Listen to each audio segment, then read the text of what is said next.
وسلم کی حدیث اتق اللہ حیثما کنت، تو جہاں بھی ہو جہاں بھی رہے تقوی کے ساتھ رہ، تقوی کو اپنا شعار بنا لو اور ایک ایسی خصلت کے طور پہ قبول کر لو جو ہر حال میں آپ کے ساتھ ہو، تنہائی میں ہو تو تقوی ساتھ ہو۔ ان خلوت و جلوت کی زینت تقوی ہے۔ ایسا نہ ہو کہ لوگوں کے سامنے ایک پارسائی کا روپ ہو اور خلوت میں چن چن کر گناہ کرو، یہ تقوی نہیں ہے۔ نبی علیہ السلام کی حدیث ہے کہ ان اناسا من امتی یاتون یوم القیامہ باعمال کامثال جبال تہامہ، کچھ لوگ میری امت کی قیامت کے دن آئیں گے نیکیاں لے کر جن کی نیکیوں کا حجم اور وزن پہاڑوں کے برابر ہوگا۔ ایک پہاڑ نہیں، دو پہاڑ نہیں، بلکہ تہامہ ایک پہاڑی سلسلہ۔ کبھی آپ شمالی علاقوں میں چلے جائیں تو پہاڑ ہی پہاڑ آپ کو دکھائی دیتے ہیں۔ قیامت کے دن کچھ لوگوں کی نیکیاں اس طرح پہاڑوں کی چوٹیوں کی طرح سر بلند ہوں گی، لیکن یجعلہ اللہ ہباء منثورا، اللہ تعالیٰ ان ساری نیکیوں کو ذرے بنا کر بکھیر دے گا، سب نیکیاں ضائع ہو جائیں گی، کوئی نیکی کام نہ آئے گی۔ صحابہ نے پوچھا یا رسول اللہ صلی اللہ علیہ وسلم بتائیے یہ کون لوگ ہیں تاکہ ہم ان سے بچ سکیں اور وہ ان کا منہج اختیار نہ کر سکیں؟ تو رسول اللہ صلی اللہ علیہ وسلم نے ارشاد فرمایا یہ وہ لوگ ہیں جو باہر نکلتے تو پارسائی کی چادر پہن لیتے، بڑے پارسا، بڑے متقی، جھکی گردن۔ بے گردن جھکانا کون سا تقوی ہے؟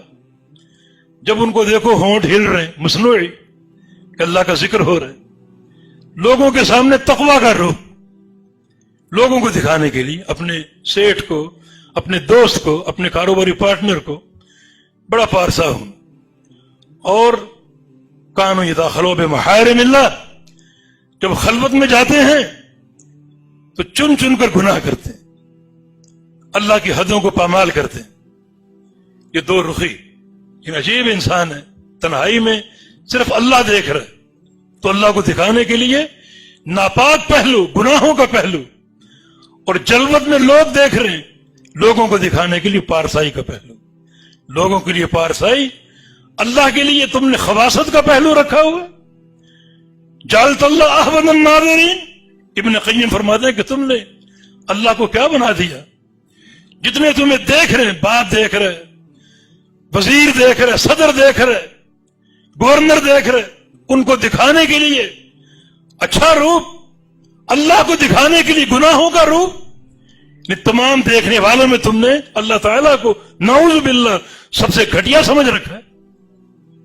یہ تقوی ہے؟ تو حقیقت تقوی کیا ہے؟ فی السر والعلن، لوگوں کے سامنے ہو تو تقوی ہو اور تنہائی ہو تو تقوی ہو، اور یہ حقیقت تقوی ہے۔